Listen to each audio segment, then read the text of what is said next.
Hello, we are rebranding ourselves as the Twonk twins, and we're going to be bringing you tunes and reviews. So last night we went to see The Conjuring 3. The Devil Made Me Do It. Which is based on the RuPaul song, The Devil Made Me Do It. If you've not heard that, give it a listen. It's very good. That's all I can think of throughout the whole damn film. And it was lovely to get out of the house. We had a spoons. First Corona trip. First trip to the cinema this year. First spoons this year. The staff were a bit weird, but we won't get into that. No, that's a story for another time. So yeah, we saw it. We're big fans of the first two because we like good horror. Yeah, went in with very high expectations. Yeah, very high.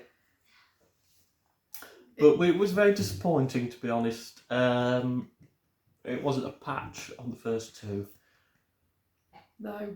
So basically, to briefly summarise the plot without giving away any spoilers, we see Ed and Lorraine doing yet again another case. So this time it's some weird town. I can't remember where it is, but the boy's been possessed by the devil. As you do.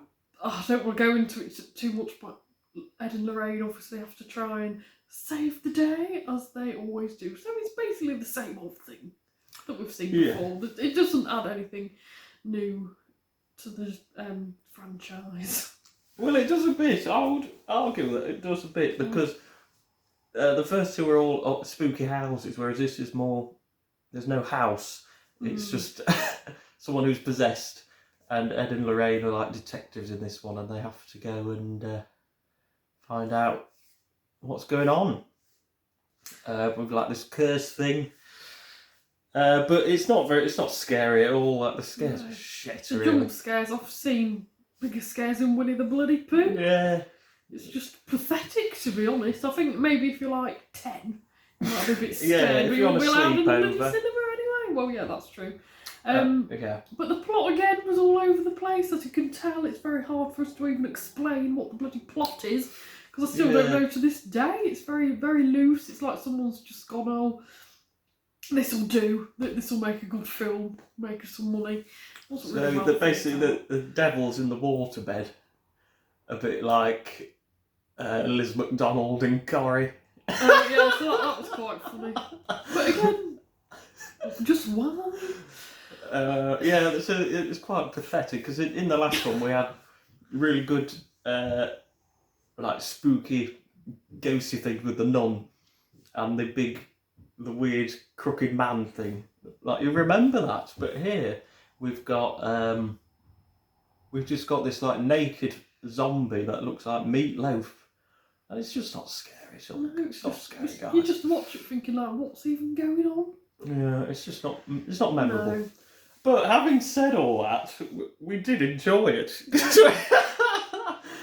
it's entertaining. It's a fun watch, you know. It's just not up to scratch. And it was good to see it at the cinema to get that full lovely experience. To be back in that slapper head seat. And one thing I really liked is that it focused more on Ed and Lorraine, where more in the past ones it's focused more on the cases, but the case was more about Ed and Lorraine without giving too much away.